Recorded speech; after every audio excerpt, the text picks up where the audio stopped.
चलिए बच्चों, देखिए बच्चों, आज क्लास 8 का लेक्चर नंबर हम 2 लेंगे, reaching at the age of adolescence. ठीक है बच्चों, लास्ट क्लास में हमने बहुत सारी चीज़ें पढ़ा था। लास्ट क्लास में से पढ़ा था पहले एडोलसेंस होता क्या है, प्यूबर्टी क्या होता है ना, फिर चेंजेज एट प्यूबर्टी क्या है, changes in puberty, puberty as जब हम अटेन कर लेते हैं बहुत बॉयज़ एंड गर्ल्स, तो क्या क्या चेंजेस देखने को मिलता है बच्चों। तो थोड़ा सा रिवीजन करते हैं। प्यूबर्टी में पहला जो चेंजेस देखने को मिलता है बच्चों होता है इंक्रीज इन हाइट, जो हमारा हाइट होता है वो सडन इंक्रीज होता है। सेकंड जो चेंजेस है बच्चों वो change in body shape, body shape में चेंजेस देखने को मिलता है बच्चों। फिर चेंज इन वॉइस होता है ना। फिर आपको क्या होता है, डेवलपमेंट ऑफ सेक्स ऑर्गन होता है। ठीक है बच्चों, ये सारी चेंजेस जो हमने क्या देखा था। फिर इंटेलेक्चुअल है ना, मेंटल एंड इमोशनल चेंजेस, जब हम जैसे जैसे हम प्यूबर्टी एज आते हैं तो हमारे अंदर बहुत सारी क्या होती है, इमोशनल चेंजेस आता है। हम क्या करते हैं, अपने बारे में सेल्फ कॉन्शियस होते हैं। हम क्या करते हैं बच्चों, अपने बारे में फ्यूचर प्लानिंग करने लगते हैं। जैसे आप देखो 8-9 में पढ़ रहे हो आप, अपने अभी आप 8 में हो, 9th में जाओगे तो कुछ बच्चे क्या है कहते हैं कि मैं डॉक्टर बनूंगा, मैं इंजीनियर बनूंगा, कुछ सोल्जर्स बनेंगे, आर्मी जाएंगे, नेवी जाएंगे, है ना। तो ये सब क्या है, हम फ्यूचर प्लानिंग करते हैं, ऐसे ना। और दूसरी बात, इस एज में हमारा जो होता है बच्चों हाई एनर्जी नीड होता है, तो हमारा डाइट भी काफ़ी बढ़ जाता है। आप 2-3 साल पहले 2 रोटी 3 रोटी खाते थे, अभी अचानक से आप क्या फिजिकल वर्क भी करते हो, दौड़ धूप लगाते हो, कुछ बच्चे जिम भी ज्वाइन कर लेते हैं, ऐसे नो। तो हमारा इस मतलब ये एज जो होता है बच्चों बिल्कुल हम क्या होता है, अलग पैटर्न पर आ जाता है। आप सडन क्या हो जाते हो बच्चों, बिल्कुल कहने का मतलब क्या होता है, इसमें मैं आगे पढ़ाऊंगा और भी मतलब इंपॉर्टेंट। जैसे क्या होता है, कुछ लोग बच्चे जो होते हैं अपने आप को सियाने समझने लगते हैं। सियाने इन द सेंस कहने का मतलब वो अपने आप से, अपने दूसरे की तुलना में अपने आप को ज़्यादा समझदार समझने लगते हैं। तो इसलिए आपको समझदार करने का मतलब क्या होता है, वो तुरंत लड़ने झगड़ने के बातों पर क्या जाते हैं, उतार हो जाते हैं। तो सब प्यूबर्टी में ही देखने को मिलता है। ठीक है बच्चों, प्यूबर्टी। फिर एडोलसेंस जो एज होता है बच्चों 18 to 19 ईयर तक रहता है। जैसे ही आप सेक्सुअली मैच्योर हो जाते हो, है ना बच्चों, उसके बाद क्या होता है, आपका प्यूबर्टी एज खत्म हो जाता है। ठीक है बच्चों, चलिए आज हम पढ़ेंगे secondary sexual character. Secondary sexual character क्या है, इसको देखेंगे। देखो प्राइमरी सेक्सुअल कैरेक्टर क्या है बच्चों, प्राइमरी सेक्सुअल जो ऑर्गन, जो हम कहने का मतलब है, जब हमारा बर्थ होता है तो हमारा सेक्स ऑर्गन देख के पता लगा दिया जाता है, जैसे बॉयज है या गर्ल्स है ना, यस या नो। तो वो अलग बात हो गया। अब हम सेकेंडरी सेक्सुअल कैरेक्टर की बातें करेंगे। ठीक है, तो सेकेंडरी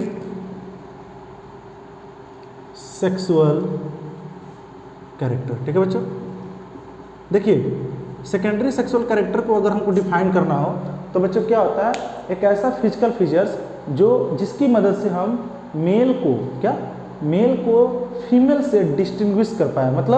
मतलब ऐसा फीचर होता है जिसके कारण आप मेल और फीमेल में क्या कर पाते हैं बच्चों, बताओ, डिफरेंस डिस्टिंग्विश कर पाते हो। क्या कर पाते हो, डिस्टिंग्विश कर पाते हो। बात मेरा नहीं आ रहा, इसको हम लोग बोलते हैं secondary sexual character. Secondary sexual character का मतलब बोले तो द फिजिकल फीचर्स, है ना, that help us to distinguish male from females। हम मेल को फीमेल से डिस्टिंग्विश कर पाते हैं कुछ मेल और फीमेल में फिजिकल फीचर्स को देखकर। जैसे अगर बात करो बच्चों मेल्स में, मेल में क्या होगा, यानी बॉयज में मेल में क्या देखने को मिलेगा बच्चों, बताओ, मुझे बताइए। पहली बात क्या होता है, hair grow on chest, yes या no, hair grow on chest, chest पर क्या होगा बच्चों, हेयर ग्रो होगा, यस या no. Hair grow on pubic region and under armpits. Arm के अंदर भी क्या आने लगते हैं, बाल आने लगते हैं बच्चों, यस या नो। ये कहाँ देखने को मिलेगा आपको, मेल में देखने को मिलेगा। फिर डेवलपमेंट अब क्या होगा, बियर्ड एंड मुस्टैच, है ना। अभी आप अपने फ्रेंड को देखोगे, अगर आसपास के सब में क्या है, बियर्ड आ रहा है, मुस्टैच आ रहा है ना, तो ये भी आपको देखने को मिलेगा। डेवलपमेंट ऑफ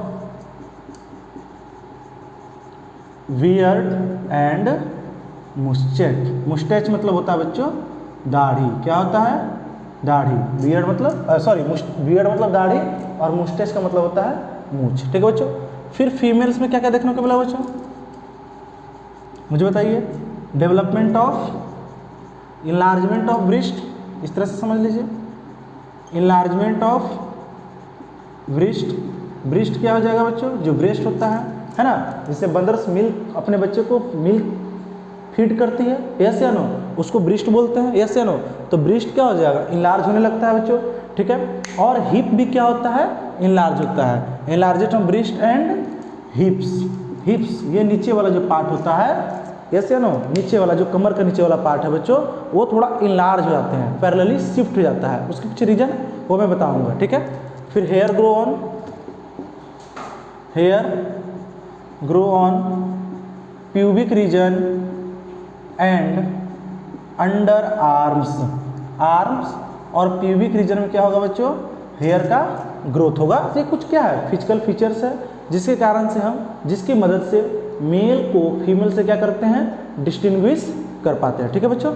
चलिए अब आगे देखिए बच्चों, ये सब कैरेक्टरिस्टिक्स जो है, ये हम जन्म से ही बच्चे लड़के थे और लड़कियां थी, तो अभी प्यूबर्टी एज में क्यों हुआ, पहले भी तो हो सकता था, मेरी बात समझ नहीं आ रहा है। तो इसके पीछे है जो बच्चों, जो फिजिकल फीचर है जिसके कारण ये सब हो रहा है, वो कंट्रोल होता है हार्मोन्स के द्वारा। किसके द्वारा होता है, हार्मोन्स के द्वारा, है ना बच्चों। तो these changes which occurs during adolescence are controlled by hormones. मेरी बात समझ आ रहा है बच्चों, है ना। तो इसको भी देखेंगे, these features occurs during adolescent. जब आप एडोलसेंट एज में आते हो तो ये सारे आपको सेकेंडरी सेक्सुअल कैरेक्टर देखने को मिल रहा है। ये किसके द्वारा होता है कंट्रोल, हार्मोन के द्वारा। अब हम बच्चों को पूछेंगे हार्मोन क्या होता है, उसको पढ़ेंगे। क्या हार्मोन क्या होता है उसको पढ़ेंगे, पहले लिख लेते हैं। The secondary sexual characters, the secondary, these changes ऐसे कर लेते हैं, दीज चेंजेज अकर इन, है ना, एडोलसेंट में, जो एडोलसेंस एज में होते हैं उनको हम एडोलेसेंट बोलते हैं। अकर इन एडोलेसेंट, एडोलेसेंट मतलब कहने का मतलब दोनों, बोथ बॉयज एंड गर्ल्स, है ना, यस या नो। बॉयज में आपको मालूम है बच्चों एडोलसेंस पीरियड कब से स्टार्ट हो जाता है, 13 to 14, 12 to 13 ईयर्स में, और गर्ल्स में 1 to 2 ईयर्स अर्लियर, यस या no. Due are controlled by, किसके द्वारा कंट्रोल होगा, हार्मोन्स के द्वारा। किसके द्वारा, हार्मोन्स के द्वारा, ठीक है बच्चों। ये इसके पीछे कौन रिस्पॉन्सिबल है, हार्मोन रिस्पॉन्सिबल है। अब हार्मोन क्या होता है बच्चों, हम इसको देखेंगे। तो देखो आपको पता होना चाहिए, हम ग्लैंड आपने पढ़ा होगा लास्ट ईयर, थोड़ा बहुत ही पढ़ा होगा न्यूट्रिशन में, ग्लैंड, एक्सोक्राइन ग्लैंड, सेलेब्री ग्लैंड का नाम सुना होगा।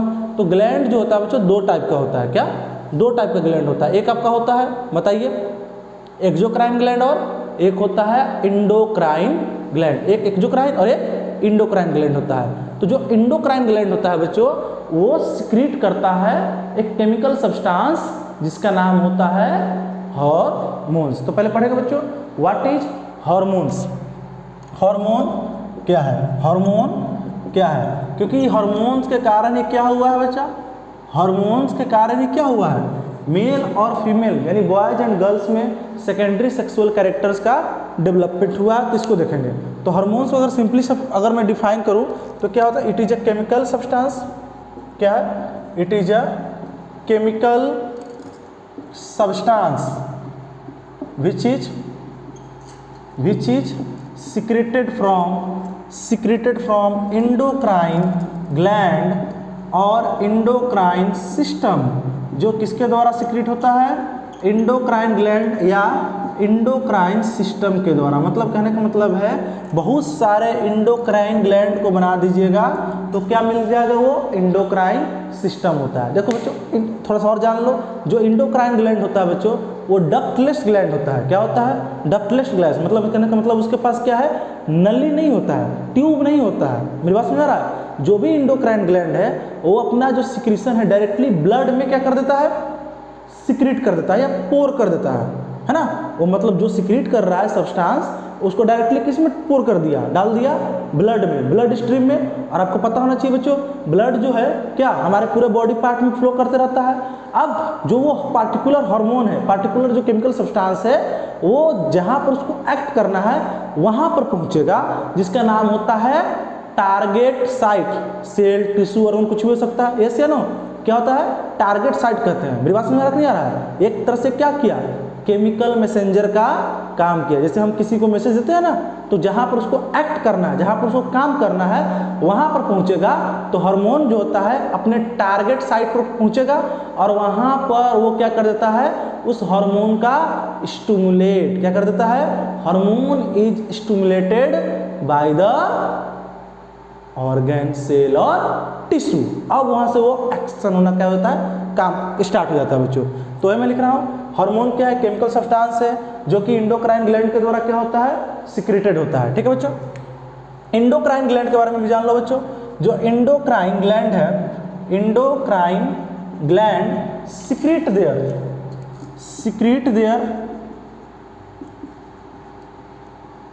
There product. अब इंडोक्राइन क्या बनाता है, इंडोक्राइन ग्लैंड क्या बनाता है बच्चों, हार्मोन बनाता है ना। Secrete their product directly into blood stream में क्या कर जाएगा, वो डायरेक्टली क्या कर जाता है, डाल दिया जाता है। बिकॉज ऐसा क्यों होता है, बिकॉज इंडोक्राइन ग्लैंड, जो इंडोक्राइन ग्लैंड होता है वो एक डक्टलेस ग्लैंड है। क्या होता है, डक्टलेस ग्लैंड। इसके पास अपना कोई डक्ट नहीं होता है। They do not have duct, उसके पास क्या नहीं होगा, डक्ट नहीं होगा। मतलब कहने का मतलब जैसे कि ब्लड को फ्लो करने के लिए बच्चों एक ब्लड वेजल की जरूरत पड़ती कि नहीं करती है। एक्सोक्राइन ग्लैंड को देख लो, एक्सोक्राइन ग्लैंड के पास क्या होता है, अपना डक्ट होता है। क्या होता है, लेकिन इंडोक्राइन ग्लैंड के पास अपना डक्ट नहीं होता है। They do not have duct, इसके पास अपना डक्ट नहीं होगा। कोई दिक्कत, ठीक है बच्चों। अब देखिए ये एक तरह से क्या हो गया, डायरेक्टली ब्लड में पहुंचा दिया, डायरेक्टली ब्लड में पोर कर दिया। अब ये पहुंचेगा टारगेट साइट के पास। कहां पहुंचेगा, टारगेट साइट के पास पहुंचेगा। ठीक है बच्चों, चलिए तो हम ध्यान देते हैं। देखो बच्चों, इसको देखते हैं और देखिए। अब देखो बच्चों, ये जो इंडोक्राइन ग्लैंड का सिक्रीशन है, इंडोक्राइन ग्लैंड का जो होता है सिक्रीशन होता है, एक कंट्रोल होता है एक दूसरे इंडोक्राइन ग्लैंड से, जिसका नाम है पिट्यूटरी ग्लैंड। क्या नाम है, पिट्यूटरी ग्लैंड। पिट्यूटरी ग्लैंड जो होता है बच्चों at the base of brain, brain का बिल्कुल बेस में, अगर 10th क्लास में जाइएगा तो ब्रेन का स्ट्रक्चर पढ़िएगा। ठीक है, उस ब्रेन के अंदर एक होता है बच्चों, क्या बताओ मुझे, ग्लैंड, जिसका नाम है पिट्यूटरी ग्लैंड। वही पिट्यूटरी ग्लैंड है जो हमारा ग्रोथ हार्मोन प्रोड्यूस करता है। क्या करता है, ग्रोथ हार्मोन, है ना। तो इसको भी जान लेते हैं हम लोग। सिक्रीशंस ऑफ इंडोक्राइन ग्लैंड, है ना। Endocrine gland is controlled by another endocrine gland. वो भी क्या है, इंडोक्राइन ग्लैंड ही है, अनदर इंडोक्राइन ग्लैंड, जिसका नाम होता है बच्चों क्या बताओ, pituitary gland, called pituitary gland. उसको हम लोग बोलते हैं pituitary gland, which is present at the base of brain. जो कहाँ प्रेजेंट रहेगा, ब्रेन के बिल्कुल बेस पर। मेरी बात समझ में आ रहा है बच्चों, है ना। ठीक है बच्चों, मतलब पिट्यूटरी ग्लैंड कंट्रोल करता है कौन सा इंडोक्राइन ग्लैंड जो है कितना सिक्रीशन करेगा। मतलब ओवर सिक्रीशन भी नहीं होना चाहिए, और ओवर सिक्रीशन जैसे मतलब ज़्यादा सिक्रीशन भी नहीं होना चाहिए, और सिक्रीशन कम सिक्रीशन भी नहीं होना चाहिए, सिक्रीशन इरेगुलर भी नहीं होना चाहिए। क्योंकि हार्मोन क्या है, केमिकल सब्सटेंस है। मेरी बात समझ में रखनी है बच्चों। अगर ज़्यादा सिक्रीट कर जाएगा तो उसका क्या असर दूसरा हो जाएगा, excess of everything is bad, वो हाइपर एक्टिविटी कल आ जाएगा। और कम सिक्रेट होगा तो हाइपो में आ जाएगा, न तो कम न ज़्यादा। जितना बॉडी का रिक्वायरमेंट है, जितना बॉडी खोज रहा है उस हार्मोन को, उतना ही हार्मोन का सिक्रीशन होना चाहिए। तो पिट्यूटरी ग्लैंड, इसीलिए बच्चों पिट्यूटरी ग्लैंड को हम लोग एक तरह से, पिट्यूटरी ग्लैंड को कौन कंट्रोल करता है, हाइपोथैलेमस। क्या, हाइपोथैलेमस। इसको मास्टर ग्लैंड के नाम से भी जाना जाता है। क्या, मास्टर ग्लैंड के नाम से भी हम लोग जानते हैं। कोई दिक्कत बच्चों, चलिए तो ये हो गया आपके। इसके बाद हो गया, देखो बच्चों उसके बाद क्या होता है, समझिएगा बात को, है ना। Hormones are known as chemical messenger. Hormones को हम लोग किस नाम के नाम से जानते हैं, मेरी बात समझ में आ रहा है, केमिकल मैसेंजर के नाम से जानते हैं, है ना। They reach their target site, ये अपने कहाँ पहुंचेगा, टारगेट साइट के पास पहुंचेगा। एंड गेट्स स्टिमुलेटेड, और ये क्या हो जाएगा, स्टिमुलेट हो जाता है, मतलब ये अपना एक्सेस करना स्टार्ट कर देता है। मेरी बात समझ आ रहा है बच्चों? देखिए उसके बाद देखो बच्चों, देखो जैसे प्यूबर्टी अटेन होता है, जब बॉयज और गर्ल्स प्यूबर्टी अटेन कर लेते हैं, तो बॉयज गर्ल्स की अगर बात करूं, ओवरीज, गर्ल में क्या प्रेजेंट है, ओवरीज। ओवरीज जो है हार्मोन सिक्रीट करता है जिसका नाम है एस्ट्रोजन। क्या, एस्ट्रोजन। और एस्ट्रोजन रिस्पॉन्सिबल होता है development of breast in girls. मेरी बात समझिएगा, मतलब प्यूबर्टी जब हम अटेन कर लेते हैं, चाहे बॉयज हो गर्ल्स हो, तो उनमें क्या बनने लगता है, हार्मोन बनने लगता है। क्या, हार्मोन बनने लगता है। और आपको मैंने बताया था, क्या बताया था कि प्यूबर्टी बॉयज में और गर्ल्स में प्राइमरी सेक्स ऑर्गन क्या है, बताइए। बॉयज में क्या है, टेस्टिस है, बॉयज में टेस्टिस है, गर्ल में क्या है, ओवरी है ना। और मैंने बताया था आपको, अब रिप्रोडक्शन वाला चैप्टर में डिटेल में बात करेंगे, जो ओवरी होता है वो फीमेल गैमेट बनाता है जिसका नाम होता है ओवम और एग, और जो आपके बॉयज में टेस्टिस होता है बच्चों, है ना, टेस्टिस बनाता है मेल गैमेट जिसका नाम क्या है, बताओ बच्चों, स्पर्म होता है। और यही दोनों क्या करते हैं, बताओ, फ्यूजन ऑफ गैमेट के कारण क्या होगा, फर्टिलाइजेशन होगा, और फर्टिलाइज कर क्या बनाएगा, इम्ब्रियो। क्या बनाएगा बच्चों, इम्ब्रियो बनेगा। तो जैसे प्यूबर्टी अटेन हम कर लेते हैं, हम ऑन्स प्यूबर्टी इज अटेन, बॉयज के अंदर कौन, टेस्टिस, और गर्ल्स के अंदर कौन बच्चों, बताओ मुझे, ओवरीज। दोनों क्या बनाएंगे, हार्मोन सिक्रेट करता है। उस हार्मोन का फंक्शन देखेंगे, वो हार्मोन करते क्या है, और वही दो हार्मोन जो है बच्चों सेकेंडरी सेक्सुअल कैरेक्टर के लिए क्या होता है, डेवलपमेंट क्या होता है, रिस्पॉन्सिबल होता है। मेरी बात समझ में आ रहा है बच्चों, कोई दिक्कत? चलिए, प्यूबर्टी इज अटेन्ड, एक बार ऑन्स प्यूबर्टी इज अटेन्ड, ठीक है, तो गर्ल्स में, किसके अंदर, girls, in girls, ovaries. Ovaries में इसलिए लिख रहा हूं क्योंकि दो ओवरीज होते हैं, ठीक है बच्चों, ovaries, it secretes hormone called oestrogen. क्या होता है उसका नाम, एस्ट्रोजन। और एस्ट्रोजन को एक और तरीके से लिखते हैं, OESTROG, ठीक है बच्चों, है ना, helps in development of breast. Breast के लिए क्या होता है, डेवलपमेंट ऑफ ब्रेस्ट। ब्रेस्ट के लिए क्या होता है, ये हेल्प करता है, रिस्पॉन्सिबल होता है। और आपको पता होना चाहिए बच्चों, ये क्या है, मुझे बताइए, सेकेंडरी सेक्सुअल कैरेक्टर है। And other secondary sexual character helps in development of breast and other secondary sexual character, है ना। और भी जो सेकेंडरी सेक्सुअल कैरेक्टर है, जैसे हेयर वगैरह हो गया प्यूबिक रीजन में, आर्मपिट वगैरह में, है ना, इसके लिए भी कौन रिस्पॉन्सिबल होता है, आपका एस्ट्रोजन, ठीक है बच्चों। फिर देखो बच्चों, मिल्क सिक्रेटरी ग्लैंड जिसका नाम होता है मेमरी ग्लैंड, वो क्या हो जाता है, डेवलप हो जाता है, किसमें, ब्रेस्ट में, इनसाइड द ब्रेस्ट। तो इसको भी देख लेंगे, ब्रेस्ट, है ना, मिल्क प्रोड्यूसिंग ग्लैंड, है ना, कॉल्ड, जिसका नाम क्या है, मेमरी ग्लैंड। क्या नाम है उसका, मेमरी ग्लैंड, यस या no, develop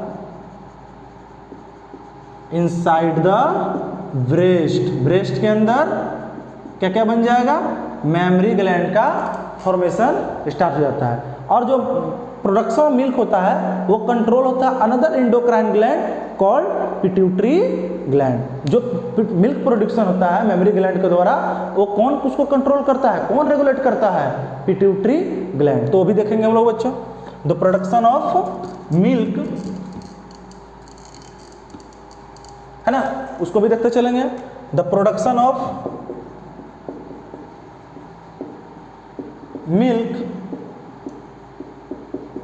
from breast, breast के द्वारा बच्चों, ब्रेस्ट में कौन रिस्पॉन्सिबल है, मेमरी ग्लैंड। क्या, mammary gland. The production of milk from breast is controlled, किसके द्वारा कंट्रोल होगा, controlled by another endocrine gland. वो भी क्या है, इंडोक्राइन ग्लैंड होता है, जिसका नाम होता है बच्चों कॉल्ड पिट्यूटरी ग्लैंड। अब बहुत सारे बच्चे जो है कमेंट सेक्शन में लिखेंगे सर मुझे इसका मतलब नहीं समझ में आया। क्या मतलब नहीं समझ में आया कि क्या लिख रहे हो आप? Production of milk from breast is controlled by another endocrine gland called pituitary gland. इसका मतलब बस समझाओ। देखो बच्चों, जो मिल्क का प्रोडक्शन होता है वो किस लिए होता है? For the nursing of infant, जो बेबी, जो बच्चा नया दुनिया में आ रहा है उसके न्यूट्रिशन के लिए। क्या? उसके न्यूट्रिशन के लिए, क्योंकि उसको क्या चाहिए? खाना पीना चाहिए ना, ऐसे ना। तो उसको थोड़ी ना दाल चावल सब्जी खिलाने लेंगे, क्योंकि अभी अभी क्या है, उसका डाइजेस्टिव सिस्टम स्ट्रॉन्ग नहीं है, वो क्या नहीं कर पाएगा, उसको डाइजेस्ट नहीं कर पाएगा। तो मदर्स मिल्क जो होता है बच्चों, वो क्या होता है? बेनिफिशियल होता है। और दूसरी बात, जो मदर्स का मिल्क होता है बच्चों, उसमें पाया जाता है कोलेस्ट्रॉल एंटीबॉडीज। क्या? कोलेस्ट्रॉल एंटीबॉडीज, जिसके कारण बेबी को कोई इन्फेक्शन, कोई बीमारी नहीं होता है। मेरी बात समझ रहा है? क्योंकि वो नए नए दुनिया में आया है, तो उसका इम्यून सिस्टम अभी उतना तगड़ा नहीं है। क्या? इम्यून सिस्टम उतना स्ट्रांग नहीं है, हैबिचुअल नहीं है। हमारे इन्वायरमेंट में क्या है, बहुत सारे जर्म्स वगैरह ही प्रेजेंट है, तो उसके अंदर वो जर्म्स जाएगा तो डिजीज कॉज करेगा। तो इसलिए उसको मदर मिल्क फीड किया जाता है, ताकि क्या हो, वो उस डिजीज से, उस डिजीज कॉजिंग जर्म से, पैथोजन से क्या कर पाए? लड़ पाए। तो ये पिट्यूटरी ग्लैंड क्या करेगा? उसको कंट्रोल करेगा। कब? जब ड्यूरिंग प्रेगनेंसी। कब? प्रेगनेंसी के समय, जब मदर जो है अपने बच्चे को जन्म देने वाली रहती है, यस या नो, तो रिलीज हो जाता है एक्टिव पिट्यूटरी ग्लैंड जो है बच्चों एक्टिवेट हो जाएगा, और वो मेमोरी ग्लैंड को क्या कर देगा? एक्टिवेट। क्योंकि वो मेमोरी ग्लैंड जब तक एक्टिवेट नहीं होगा तब तक क्या? मिल्क फॉर्मेशन स्टार्ट नहीं होगा। मेरी बात समझ रहा है? इसलिए मैंने लिखा है पिट्यूटरी ग्लैंड के द्वारा कंट्रोल होता है। इसके पीछे एक और रीजन है कि ऑक्सीटोसिन हार्मोन होता है। वो सब अभी बातें नहीं बता रहा हूँ, क्योंकि वो सब 12th में पढ़ना है, 10th में पढ़ना है। अभी आप नहीं जानो, 10th 12th का सिलेबस है, ठीक है। बस अभी एक्स्ट्रा पॉइंट मैंने बता दिया, इसको आप जानो। कोई दिक्कत? समझ में आ रहा है? तो आपने देखा जो मेल बॉयज है, गर्ल्स है, उसके अंदर कौन सा हार्मोन निकल रहा है? ओवरी जो है कौन सा हार्मोन बना रहा है? बताइए, एस्ट्रोजन। और एस्ट्रोजन किसके लिए रिस्पॉन्सिबल है? डेवलपमेंट ऑफ ब्रेस्ट के लिए और अदर सेक्सुअल कैरेक्टर के लिए, अदर सेकेंडरी सेक्सुअल कैरेक्टर के लिए। Development of hair under armpit, under pubic region, yes या नो, इनलार्जमेंट ऑफ हिप्स, इसके लिए। ठीक है बच्चों, मैंने ब्रेस्ट पर ज़्यादा फोकस इसलिए किया कि वो फिजिकल फीचर इंपॉर्टेंट होता है ना। एक तो डिस्टिंग्विश करता है मेल और फीमेल को। दूसरी बात क्या है बच्चों, जो आने वाला बेबी है ना, प्रेगनेंसी के बाद डिलीवरी, तो उसके लिए क्या है बच्चों, वो इंपॉर्टेंट है। जो मिल्क प्रोड्यूस होगा उस बेबी के लिए क्या है, बहुत ज़्यादा इंपॉर्टेंट है। कोई दिक्कत? चलिए आगे देखते हैं बच्चों बॉयज के अंदर, है ना। तो बॉयज के अंदर क्या है, इन बॉयज ये भी देख लेते हैं। इन बॉयज, है ना, बॉयज के अंदर बच्चों बताओ, टेस्टिस, क्या नाम है? Testis. It secretes hormone. Testis जो है बच्चों हार्मोन सिक्रीट करता है, इसका नाम होता है टेस्टोस्टेरोन। क्या नाम होता है? Testosterone. Helps in the development of secondary sexual character in the, बताइए, in the male body. It helps, या ऐसा कर सकते हो, it is responsible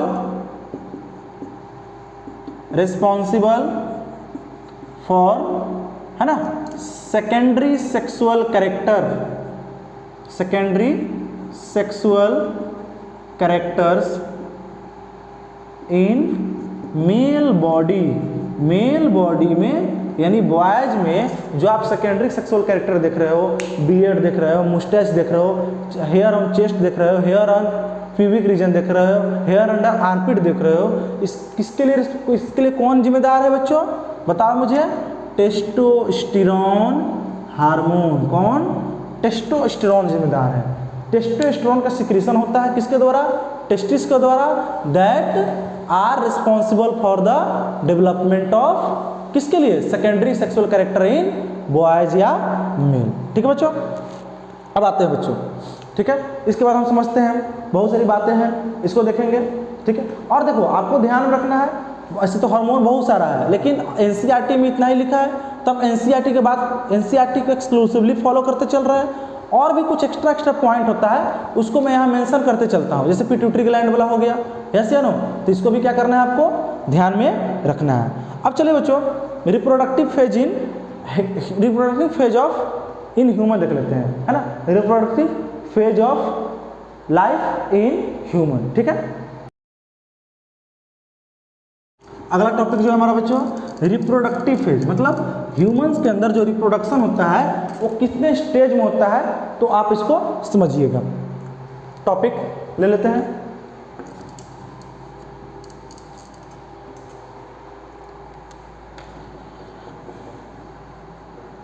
reproductive phase of life in humans. Humans के अंदर जो रिप्रोडक्टिव फेज आपको देखने को मिलेगा वह यहाँ पर देखिएगा। तो पर देखो बच्चों adolescent are capable of reproduction, क्योंकि एडोलसेंट में क्या होता है, टेस्टिस क्या कर रहा है, मेल गैमेट बना रहा है, फिर ओवरी क्या कर रहा है, फीमेल गैमेट बना रहा है। तो इसको तो आप जानते ही हो, ठीक है। मेल गैमेट क्या है बच्चों, स्पर्म होता है, फीमेल गैमेट क्या होता है, ओवम होता है ना। The capacity to produce mature gamete is last longer in males than female. देखिए फीमेल्स में जो प्रोडक्शन ऑफ गैमेट होता है एक सर्टेन पीरियड ऑफ एज के बाद, अबाउट 45 टू 50 ईयर्स के बाद क्या होता है, वो गैमेट नहीं बनाते, मतलब एक का प्रोडक्शन उनका क्या हो जाता है, बंद हो जाता है। मेरी बात समझ रहा, ओवुलेशन क्या हो जाएगा, बंद हो जाएगा। लेकिन मेल में जो गैमेट है जब तक वो हेल्दी है, क्या जब तक मतलब जिंदा भी है और साथ में क्या है, हेल्दी भी है, उसको कोई डिजीज नहीं है, क्योंकि गैमेट प्रोडक्शन में बच्चों बहुत सारा एनर्जी का भी रिक्वायरमेंट होता है। मेरी बात समझ आ रहा नहीं आ रहा है, बहुत ज़्यादा, मैंने शुरुआत में बताया था आपको, है ना, एनर्जी का रिक्वायरमेंट होता है। तो इसको देखेंगे, एडोलेसेंट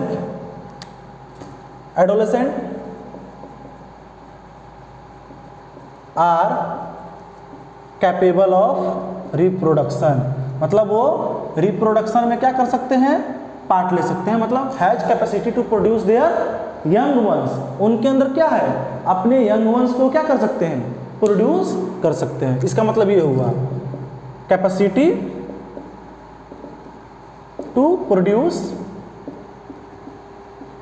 यंग वंस, अपने बेबी को क्या कर सकते हैं बच्चों, प्रोड्यूस कर सकते हैं। मेरी बात समझ में आ रहा है। कौन, एडोलसेंट एज, जो भी बॉयज और गर्ल्स एडोलसेंट एज को क्या कर लिया है, रीच कर लिया, वो एडोलसेंट एज में है, मतलब 12 टू 11 टू, मैं ऐसे ले लेता हूँ, 11 टू 18 टू 19 ईयर्स के बीच में है, और 19 ईयर के बाद तो एडल्ट ही कहलाएंगे, क्या कहलाएंगे, एडल्ट ही कहलाएंगे।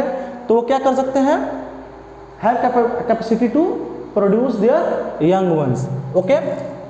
जो बच्चों बॉयज है, क्या बॉयज, और मैं मेल्स लिख देता हूँ, यस या नो, क्या करेगा, produce male gamete, male gamete called, उसका नाम क्या होता है बच्चों, मुझे बताओ, स्पर्म, क्या, स्पर्म, ठीक है बच्चों। अच्छा गैमिट क्या होता है बच्चों, ये है सेक्स सेल, क्या है, सेक्स सेल, मतलब कहने का मतलब है मेल, जो मेल है वो अपना सेक्स सेल बनाएगा जिसका नाम होता है स्पर्म, है ना। ये क्या होता है, सिंगल सेल्ड होता है, क्या होता है, सिंगल सेल होता है, ये एक सेल का होता है।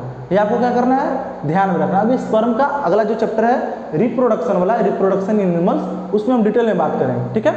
चलो बच्चों, फिर उसके बाद देख लो गर्ल्स में, गर्ल्स और फीमेल्स में देखने को अगर क्या मिलेगा, ये प्रोड्यूस करेगा फीमेल गैमेट, फीमेल है तो अपना फीमेल जैसा गैमेट बनाएगा, प्रोड्यूस, उसके गैमेट का नाम क्या हो जाता है, फीमेल गैमेट, मतलब फीमेल सेक्सुअल, जिसका नाम होता है ओवम और एग, उसको हम लोग क्या बोलते हैं, आप ओवम बोलिए या एग बोलिए, बात बराबर है। देखिए बच्चों, in male has mean male production of gamete last longer than in females. Females में जो होता है गैमेट एक सर्टेन एज के बाद क्या होता है, गैमेट का प्रोडक्शन बंद हो जाता है, जबकि मेल में जब तक वो हेल्दी है, मैं ध्यान दीजिएगा मैं क्या बोल रहा हूँ, जब तक मेल हेल्दी है तब तक वो क्या करेगा, गैमेट का प्रोडक्शन करता रहेगा। ओके बच्चों, तो ये भी ध्यान रखना है। Production of gamete, production of gametes, yes या नो, लास्ट लॉन्गर, मतलब ज़्यादा देर, ज़्यादा वो गैमेट का प्रोड्यूस कर सकता है, last longer in males than in females. मेरी बात समझ आ रहा है बच्चों, कहने का मतलब है मेल्स जो है वो फीमेल से ज़्यादा दिनों तक क्या बनाते हैं, गैमेट बनाते हैं। ठीक है, मेल प्रोड्यूस, ये ध्यान दीजिएगा, मेल सिक्रीट या प्रोड्यूस बोल लो आप, male produce their gametes in their whole life time, in their whole life time, वो अपने पूरे जीवन भर क्या बनाता है, गैमेट बनाता है। कब तक, जब तक वो कब क्या रहेगा, हेल्दी रहेगा, अनटिल ही इज हेल्दी। मेरी बात समझ आ रहा है बच्चों, अब कोई डिजीज हो गया, बूढ़े हो गए ज़्यादा, है ना, डाइट वाइट अच्छे नहीं है, तो गैमेट का प्रोडक्शन क्या हो जाएगा, स्लो हो जाएगा। जो गैमेट बनेगा भी उससे बच्चों स्पर्म काउंट बहुत कम हो जाएगा। मेरी बात समझ आ रहा है, क्या होता है ना, गैमेट जो निकलता है, मेल गैमेट जो स्पर्म है वो एक्चुअली में सीमेन के फॉर्म में निकलता है। किसके फॉर्म में निकलता है, सीमेन के फॉर्म में। ध्यान दीजिएगा, मैं बड़ी बातें बता रहा हूँ, छोटी बातें नहीं है। सीमेन, इसके अंदर रहता है बच्चों स्पर्म, क्या रहता है, स्पर्म। और स्पर्म का प्रेजेंस नॉर्मल फर्टिलिटी के लिए, क्या नॉर्मल फर्टिलिटी के लिए 100 to 200 मिलियन सिक्रीशन होना जरूरी है, जिसमें से 40% क्या हो, मोटाइल हो, 60% क्या हो, हेल्दी हो, क्या हेल्दी हो, विग्रोसली मूव करे। तो ये सब फैक्टर है। तो वही मैं लिख रहा हूँ कि ऐसा नहीं है कि सर कहो कि कोई बूढ़ा आदमी है, मतलब ओल्ड एज में चल गया, 90 ईयर्स का है ना, क्या वो अपना गैमेट बनाएगा? बच्चों मैं बोल रहा हूँ गैमेट बनेगा, लेकिन उसके अंदर स्पर्म काउंट है या नहीं वो भी तो चेक करना जरूरी है। अगर वो हेल्दी है, कसरत कर रहे हैं, डाइट वाइट अच्छी है, खाना पीना अच्छा है, तो क्या करेगा बच्चों, बोलो, उसका अंदर स्पर्म काउंट अच्छा होगा और उसका जो गैमेट होगा फर्टाइल होगा। क्या होगा, फर्टाइल होगा। मेरी बात समझ में आ गया कि नहीं आ गया? चलिए ध्यान दीजिएगा। तो रिप्रोडक्टिव फेज कब से स्टार्ट होगा? रिप्रोडक्टिव फेज, ध्यान दीजिएगा, रिप्रोडक्टिव फेज स्टार्ट ऑन्स, मतलब जैसे प्यूबर्टी अटेन हो गया, once puberty is attain, once puberty is attain. Puberty कब अटेन होता है? 10 to 12 ईयर्स। मैं लिख देता हूँ 10 से 12 साल का जब हमारा एज होता है तो हम क्या प्यूबर्टी एज में आते हैं, यस या no? And last 45 to 50 years in women. Women में जो रिप्रोडक्टिव फेज है, रिप्रोडक्टिव एज है, वो कहाँ तक चलेगा? 45 to 50 years. And life time in men. Men में पूरे जीवन काल तक, मतलब वो मेन जब तक जिंदा है तब तक क्या कर सकता है बच्चों? गैमेट बना सकता है। और अगर गैमेट हेल्दी है, गैमेट क्या है, गैमेट जो बिल्कुल स्ट्रॉन्ग नेचर का मैं कह सकता हूँ, स्पर्म बिल्कुल हेल्दी है, तो वो कैपेबल ऑफ क्या है बच्चों? बच्चे को भी क्या कर सकता है? जन्म दे सकता है। मेरी बात समझ में आ रहा है बच्चों? चलिए, तो ये आपको क्या करना है, ध्यान में रखना है, रिप्रोडक्टिव फेज। ठीक है, आगे देखो बच्चों, आगे बहुत सारी बातें, जैसे कि अभी मैं मेंस्ट्रुअल साइकिल की बात करूंगा। मेंस्ट्रुअल साइकिल क्या होता है वीमेन में? यस या नो? वीमेन में क्या होता है, जो फर्स्ट मेंस्ट्रुअल फ्लो होता है उसका बोलते हैं, क्या बोलते हैं? मीनार। तो ये सब बातें बताऊंगा। फिर मीनोपॉज क्या होता है, ये सब बातें बताऊंगा। तो अभी लंबा चलने वाला है, आप हमारे साथ बने रहिए। देखिए, मैं एक ही बात कहूंगा, अपने दोस्तों के साथ इस डियर ट्यूटर चैनल को, प्यारा सा चैनल है, इसको क्या कीजिए, शेयर कीजिए। क्या कीजिए? शेयर कीजिए, ताकि जो क्लास 8 का भी बहुत सारे लेक्चर आने वाले हैं। मैं ओलंपियाड के कुछ बच्चों ने क्या किया है, ओलंपियाड का फॉर्म डाला है, सर मेरा ओलंपियाड का एग्जाम है, दिसंबर में है, किसी का अक्टूबर में है, तो ओलंपियाड का में इस पर क्वेश्चन आने वाला है बच्चों 1 तारीख से, exclusive on Dear Tutor channel. बहुत सारी चैनल होने वाले हैं। अभी जो लाइट वाइट का प्रॉब्लम है, ये सब जो यहाँ पर आ जा रहा है, वो सब भी क्या होगा, आपका दूर किया जाएगा। कल सब सेटअप हो जाएगा, कल परसों 2 दिन में। ठीक है बच्चों, साउंड का जो इको हो रहा है वो भी सब क्या हो जाएगा, चलिए हो जाएगा। ठीक है, चलो बच्चों, अब थोड़ा सा हम लोग आगे टॉपिक लेते हैं। देखिए, अब देखेंगे बच्चों, हम लोग मेंस्ट्रुएशन पढ़ेंगे। जो टॉपिक लिया है हमने वो क्या, मेंस्ट्रुएशन। ठीक है, तो इसको स्टार्ट करते हैं। ध्यान दीजिएगा, अच्छा टॉपिक है, बहुत सारे बच्चों को समझने में दिक्कत होता है ना। मेंस्ट्रुएशन, देखिए मेंस्ट्रुएशन का मतलब क्या होता है समझिए। देखिए मेंस्ट्रुएशन का मतलब, देखिए पहले क्या होता है, गर्ल्स में जैसे ही प्यूबर्टी अटेन होता है ना, in girls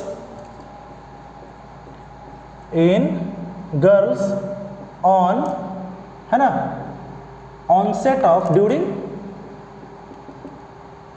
onset of puberty, मतलब प्यूबर्टी जब स्टार्ट हो रहा है तो बच्चे गर्ल्स के अंदर क्या प्रेजेंट है, ओवरी, क्या प्रेजेंट है बच्चों, ovary, first releasing female gamete call egg, है ना, एग और ओवम को क्या करने लगता है, रिलीज करने लगता है। ओके बच्चों, है ना, तो ovaries, ovaries in girls start to release egg और ओवम, ओवम या एग का क्या होने लगता है, रिलीज। इस प्रोसेस को हम लोग बोलते हैं ओवुलेशन। क्या, ओवुलेशन। ओवुलेशन का मतलब होता है the process by which ovary produce mature female gamete. Yes या नो, मैच्योर फीमेल गैमेट, उसको हम लोग क्या बोलते हैं, ओवुलेशन। तो इसको भी देख लीजिए, the process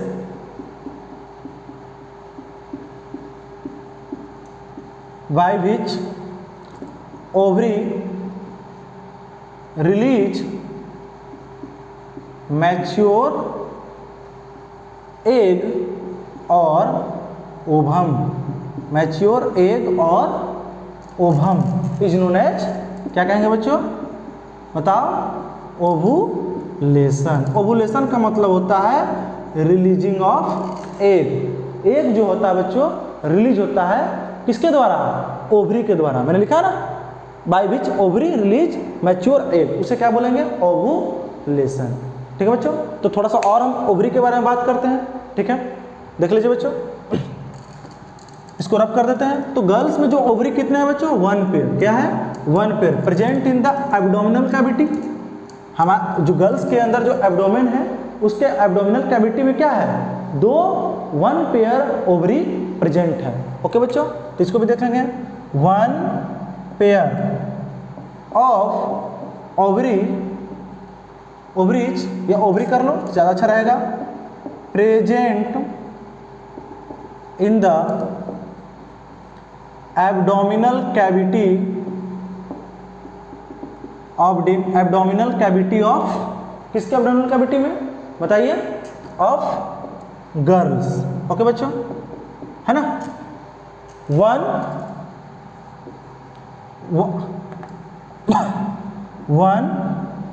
egg is released by each ovary, by each ovary after 4 weeks या 28 to 30 days। मतलब दोनों जो ओवरी है, हर ओवरी जो होता है बच्चों हर 28 या 30 डेज पर एक का क्या करता है, एक को रिलीज करता है। क्या, एक को रिलीज करता है एट एवरी मंथ। आप समझ लीजिए 30 डेज का क्या होता है, 1 मंथ होता है ना, तो हर मंथ में हर ओवरी, मतलब फर्स्ट मंथ में अगर 2 ओवरी मैं बनाता हूँ इस तरह समझिएगा, 2 ओवरी ऐसे, इस तरह से फीमेल रिप्रोडक्टिव सिस्टम रहता है बच्चों। मैं थोड़ा डिटेल में नहीं बताऊंगा ज़्यादा क्योंकि पढ़ना ही आगे, है ना। यहाँ पर ओवरी प्रेजेंट रहता है ये, तो ये अगर ओवम बना रहा है इस मंथ में तो अगले मंथ में कौन बनाएगा, ये वाला बनाएगा। मेरी बात समझ में आ रहा, नहीं आ रहा है, इसी को बोलते हैं हम लोग ओवुलेशन। क्या, ओवुलेशन। कोई दिक्कत बच्चों, देखिए, ऑन्स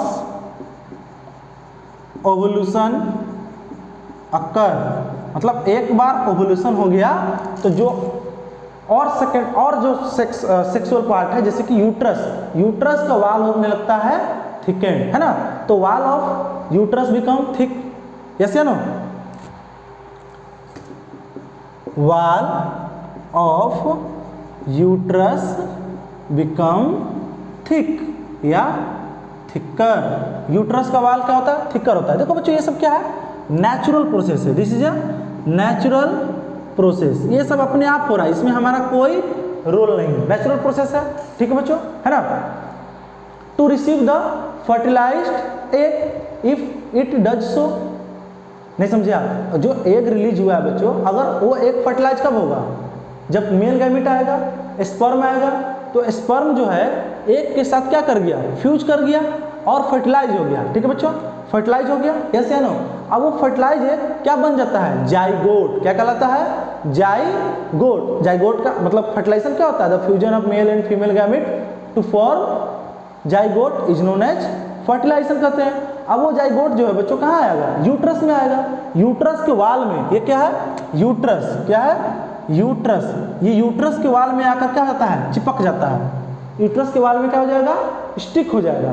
तो यूट्रस का वाल प्रिपेयर होता है, थिक बनाया जाता है, क्या, थिक बनाया जाता है, क्योंकि उसको ये तैयारी है, कब, फर्टिलाइजेशन होगा तब, अगर फर्टिलाइजेशन नहीं होगा तो उसको हम आगे रखते हैं, उसी को तो मेंस्ट्रुएशन कहेंगे, समझे नहीं समझे, नेचुरल प्रोसेस है ना, to receive the fertilized egg if it does so, मतलब अगर एग जो है फर्टिलाइज हो गया तो वो कहाँ आएगा बताइए, यूट्रस के अंदर, और यूट्रस का वाल क्या होगा, थिकर। मेरी बात को समझिएगा, कोई दिक्कत, ये नेचुरल प्रोसेस है। अगर बच्चों एग जो है फर्टिलाइज नहीं हुआ, मतलब अगर फर्टिलाइजेशन नहीं हुआ तो जो रिलीज एग था, क्या, जो रिलीज एग था, जो एग रिलीज हुआ, जो वाल थिकर था, है ना, ये सब क्या हो जाएगा, शेड अप हो जाएगा। मेरी बात समझ में आ रहा है, बोलिए, ब्लीडिंग के द्वारा, और उसी ब्लीडिंग को हम लोग बोलते हैं मेंस्ट्रुएशन। तो इसको भी लिख लेते हैं, if egg is not fertilised, egg जो है बच्चों फर्टिलाइज्ड नहीं हुआ, then release eggs, released egg, है ना, thick uterine wall, thick uterine wall, uterus के वाल को हमने क्या बोला, यूट्राइन वाल, along with its blood vessels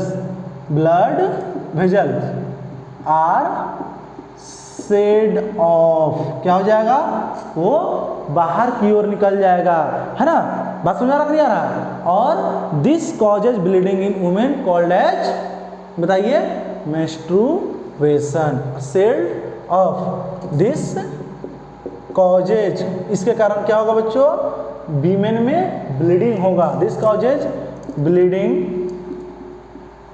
in women called, क्या कहेंगे इसको हम लोग, बताइए, मेंस्ट्रुएशन, क्या कहेंगे, मेंस्ट्रुएशन। और जो ब्लीडिंग बच्चों बाहर आ रहा है, यस या no, that is known as menstrual flow, क्या, मेंस्ट्रुअल फ्लो, द ब्लीडिंग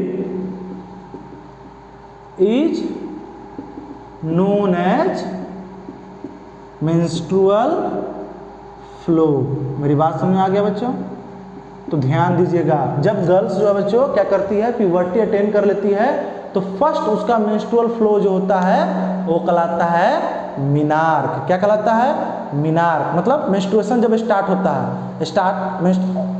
जब फर्स्ट मेंस्ट्रुअल फ्लो यानी मेंस्ट्रुएशन क्या हो गया, स्टार्ट हो गया, उसको हम लोग बोलते हैं मिनार्क, क्या बोलते हैं बच्चों, मिनार्क बोलते हैं। और ध्यान दीजिएगा, और जब अराउंड 45 to 50 ईयर्स का एज हो जाता है उनका, तो वो क्या कर जाते हैं बताइए, उनमें मेंस्ट्रुएशन स्टॉप हो जाता है।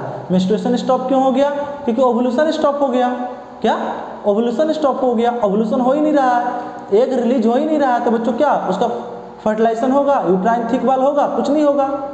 तो जो लास्ट जो स्टॉपिंग ऑफ मेंस्ट्रुएशन या मेंस्ट्रुअल फ्लो वो कहलाता है मीनोपॉज, क्या कहलाता है बच्चों, मीनोपॉज। मेरी बात समझ आ रहा नहीं आ रहा, चलिए किसको देखेंगे, तो मेंस्ट्रुअल फ्लोस कितने दिन तक होता है बच्चों, लास्ट फॉर 4 to 7 डेज, 4 से 7 दिनों तक जो होता है वो मेंस्ट्रुअल फ्लो होता है, अकर्स एट एवरी, है ना, occurs on seen every about 28 to 30 days.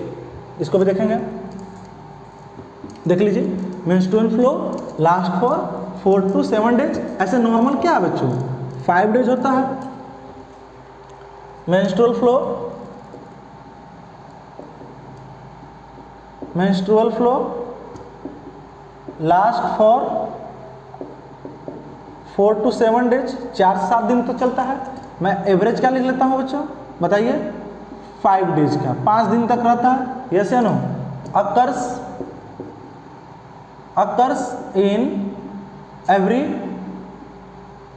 इन हर जो मेंस्ट्रुअल फ्लो होगा उसके फिर भी 28 दिनों के बाद दूसरा मेंस्ट्रुअल साइकिल है, मेंस्ट्रुअल फ्लो होगा, ठीक है बच्चों। Occurs in about 28 to 30 day. Sometimes जो यंग एज प्यूबर्टी एज में रहता है तो मेंस्ट्रुअल क्या हो सकता है, इरेगुलर भी हो सकता है, यस या नो। समटाइम्स मेंस्ट्रुअल फ्लो, या मैं लिख देता हूँ मेंस्ट्रुएशन बिकम इरेगुलर कहने का मतलब होता है, हो सकता है कि 28 डेज के बाद 28 डेज से पहले स्टार्ट हो जाए, यस या नो। इसका भी क्या होता है, चांसेस होता है ना। दैट कॉजेज, इससे कारण जो होता है बच्चों बहुत ज़्यादा पेन होता है, that causes pain and loss of blood, और ब्लड का भी अच्छा खासा क्या हो जाएगा, लॉस हो जाता है बच्चों। तो ध्यान रखिएगा, ये सब क्या होता है मेंस्ट्रुएशन में होता है बच्चों, ठीक है। फर्स्ट मेंस्ट्रुअल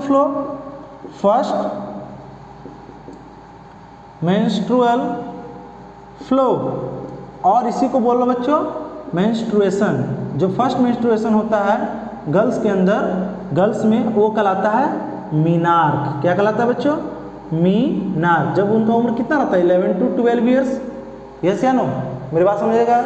और जो लास्ट मेंस्ट्रुएशन होता है उसको बोलते हैं मीनोपॉज, या मेंस्ट्रुएशन जब स्टॉप हो जाता है ना, मीनोपॉज, यस या नो, ऐसे समझ लो।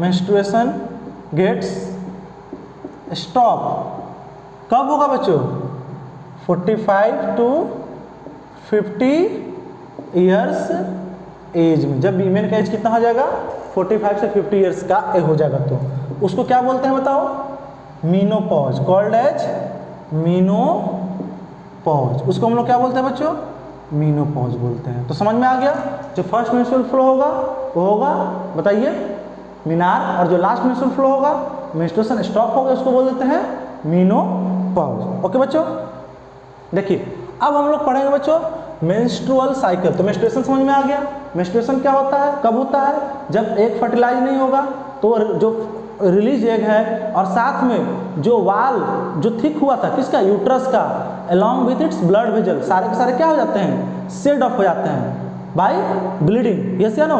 इसको बोलते हैं हम लोग मेंस्ट्रुएशन। ध्यान दीजिएगा बच्चों, जो गर्ल्स स्टूडेंट है, this is a natural process. अगर फर्स्ट टाइम मेंस्ट्रुएशन आता है तो आप पेरेंट्स को बताइए, अपनी मम्मा को बताइए, बड़ी बहन को बताइए, है ना। सैनिटरी पैड का इस्तेमाल कीजिए, यस या नो। और थोड़ा उसको क्या कीजिए, ज़्यादा क्रैम्प वगैरह होता है तो आप डॉक्टर से परामर्श लेकर, जो महिला डॉक्टर होती हैं या मेडिकल से आप क्या कर सकते, दवा वगैरह भी ले सकते हैं, मैं ये कहूँगा। ओके बच्चों, यस या नो। साफ सफाई रखना बहुत उस समय जरूरी होता है, ध्यान रखिएगा, इरिटेट नहीं होना, ये दिस इज नेचुरल प्रोसेस। क्या होता है, नेचुरल प्रोसेस, ठीक है बच्चों। देखिए अब पढ़ेंगे हम लोग मेंस्ट्रुअल साइकिल। मेंस्ट्रुअल साइकिल क्या है, तो पूरा देखो ये हर 28 डेज के बाद क्या हो रहा है, रिपीट हो रहा है। ये इवेंट क्या है, हर 28 डेज के बाद आ रहा है, एग रिलीज हो रहा है, वाल थिक हो रहा है, अगर एग फर्टिलाइज नहीं हो रहा है तो सारा क्या हो जा रहा है, सेटअप हो जा रहा है बाय ब्लीडिंग, इसको बोलते हैं मेंस्ट्रुएशन। तो ये पूरा साइकिल जो है, ये पूरा इवेंट ऑफ साइकिल कहलाता है मेंस्ट्रुअल साइकिल, है ना।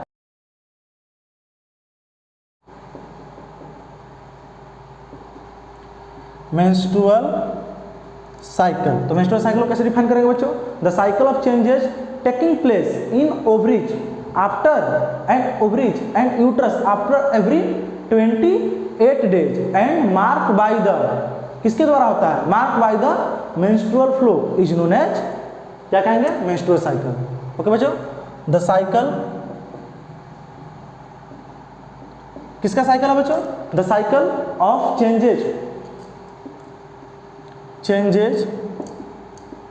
टेकिंग प्लेस, है ना, in ovaries and uterus after every, हर कितने दिन के बाद, 28 days and marked by the किसके द्वारा, मेंस्ट्रुअल फ्लो, मतलब उसमें क्या होता है, ब्लीडिंग भी होता है, इज नोन एज क्या कहलाएगा, बताइए, मेंस्ट्रुअल साइकिल। क्या कहलाएगा, मेंस्ट्रुअल साइकिल कहेंगे। मेरी बात समझ में आ गया, मतलब जो रिलीज एग हुआ है ना, वाल यूट्रस के अंदर जो चेंजेस देखने को मिला, यूट्रस क्या होता है, अपना वाल को क्या करता है, थिक करता है, यस या नो। अगर वो एक फर्टिलाइज नहीं हुआ तो अपने ब्लड वेसल के साथ क्या कर जाता है, सेट अप कर जाता है बाय ब्लीडिंग, या उसी को मैंने बोला by the mark by the menstrual flow, मतलब मेंस्ट्रुअल फ्लो भी देखने को मिलेगा, that is called as menstrual cycle. क्या बोलेंगे बच्चों, मेंस्ट्रुअल साइकिल बोलेंगे, बोलेंगे कि नहीं बोलेंगे, यस या नो। तो इसको भी ध्यान रखना। अच्छा, आपने क्वेश्चन नहीं पूछा सर क्या होगा अगर एक फर्टिलाइज हो जाएगा, एक फर्टिलाइज हो जाएगा बच्चों तो मेंस्ट्रुएशन होगा ही नहीं, क्या मेंस्ट्रुएशन रुक जाएगा, पूछो क्या, क्योंकि एक फर्टिलाइज हो गया तो ओवुलेशन क्या हो जाएगा, बंद, क्या बंद, कोई दोनों में से कोई ओवरी एक को रिलीज नहीं करेगा, यस या नो। और जो एक फर्टिलाइज हो गया वो कहाँ चला जाएगा, यूट्रस में, यूट्रस के वाल में क्या कर जाएगा, इम्बेडेड हो जाएगा, और बच्चों डेवलप्स इनटू एम्ब्रियो, यस या नो। और वो लगभग 9 महीने बाद एक नए बेबी का क्या होगा, जन्म होगा। तो सर क्या 9 महीने के बाद फिर से मेंस्ट्रुअल फ्लो स्टार्ट होगा, नहीं बच्चों, क्योंकि माँ जब है बच्चों को जन्म देती है, इन्फेंट को जन्म देगी, तो उसके बाद क्या होगा, 6 महीने तक उसका लैक्टेशन पीरियड होता है। लैक्टेशन पीरियड किसे कहते हैं, जब माँ अपने बच्चे को फीड करने के लिए क्या प्रोड्यूस करती है, milk with the help of mammary gland, yes या नो। जब तक लैक्टेशन पीरियड चलता रहेगा तब तक मेंस्ट्रुएशन स्टॉप रहेगा, मेंस्ट्रुएशन नहीं होगा। तो इस बात को आपको ध्यान रखना है, मेरी बात समझ में नहीं आ रहा।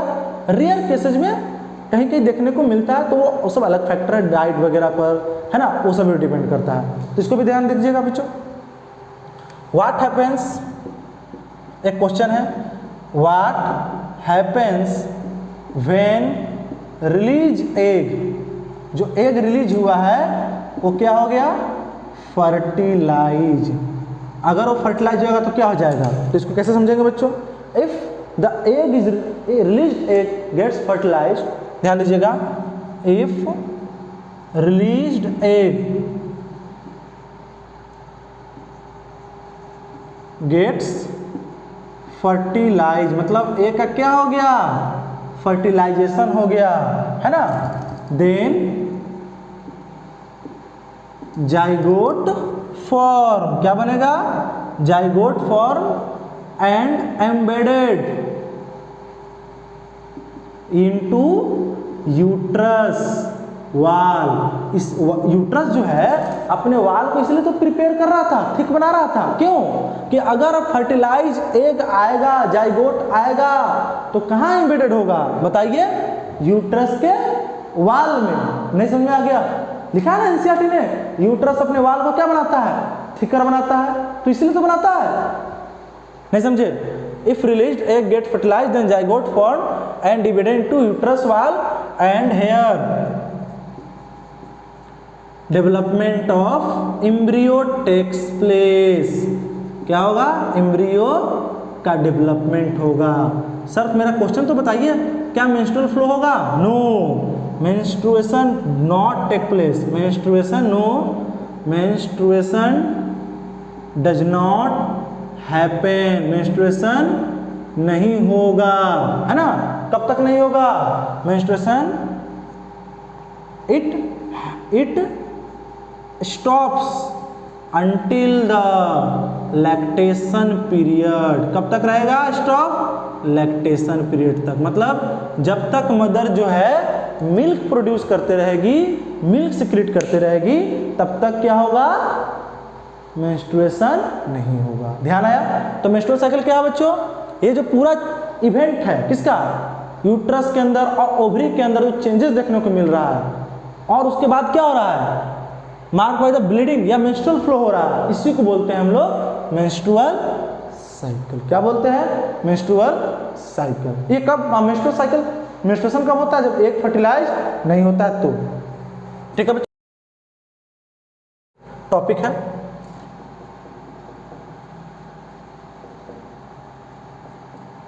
मेंस्ट्रुअल साइकिल इन्वॉल्व्स, क्या क्या इन्वॉल्व करता है? पहला जो है बच्चा maturation of egg. First egg का क्या होगा? मैच्योरेशन, मतलब एग मैच्योर होगा। दूसरा जो है बच्चों क्या होगा? Uterus release of egg from ovary.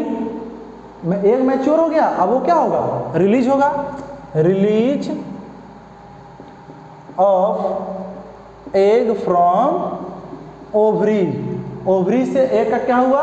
Release हुआ, जिसको बोलते हैं ओवुलेशन। ओवुलेशन का मतलब होता है एग का ओवरी से बाहर रिलीज होना। ओके बच्चों, यूट्रस का वाल क्या होगा? थिक, यानी थिकनिंग ऑफ यूट्रस वाल, थिकनिंग ऑफ यूट्रस वाल।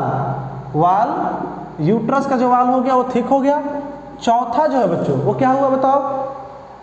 ब्रेकडाउन ऑफ थिकन यूट्रस वाल along with its blood vessel, है ना? ब्रेकडाउन ऑफ थिकेंड, जो थिकेंड यूट्रस वाल है along with its blood vessel, साथ में बहुत सारे ब्लड वेजल भी क्या होता है? रप्चर। कब? If pregnancy does not occur, मतलब जो गर्ल्स है वो प्रेग्नेंट नहीं है तब। कहने का मतलब क्या है बच्चों? If fertilisation does not happen, fertilisation does not happen, अगर फर्टिलाइजेशन नहीं हुआ है तो। अगर फर्टिलाइजेशन हो जाता तो जाइगोट क्या हो जाता? यूट्रस में, यूट्रस के वाल में मेडेड हो जाता, वहां पर वो एम्ब्रियो का क्या होता? डेवलपमेंट होता, उस एम्ब्रियो का क्या होता? सारा बॉडी पार्ट्स वगैरह बनता है ना, और वो प्रेगनेंसी पीरियड कहलाता है। उसको हम लोग ऐसे जेस्टेशन पीरियड बोलते हैं। क्या बोलते हैं? जेस्टेशन पीरियड में क्या होता है ना, जो फीटस है वो मदर की यूट्रस में, यूट्रस को बूम के नाम से भी जाना है, WOMB, यस नो, उसके अंदर डेवलप कर रहा है। उसका बॉडी पार्ट बनता है, हेयर बनता है, बॉडी हेयर पर डेवलपमेंट होता है, लिम्स बनते हैं, और फाइनली 9 मंथ्स के प्रेगनेंसी के बाद मदर जो है अपने वो डेवलप, जो फुली डेवलप फीटस को बर्थ दे देती है। दैट इज कॉल्ड, बताइए, डिलीवरी के नाम से भी जानते हैं। ये आपने ये न्यूबॉर्न बेबी क्या होता है, फिर दुनिया में आ जाता है। मेरी बात समझ में आ गया बच्चों? तो आज हमने काफी कुछ पढ़ा, सेकेंडरी सेक्सुअल कैरेक्टर पढ़ा, हार्मोन के बारे में पढ़ा, यस या नो, फिर मेंस्ट्रुएशन के बारे में पढ़ा, रोल ऑफ हार्मोन क्या है वो पढ़ा, है ना, मेंस्ट्रुअल साइकिल पढ़ा, है ना, बहुत सारी चीजों को कवर किया बच्चों।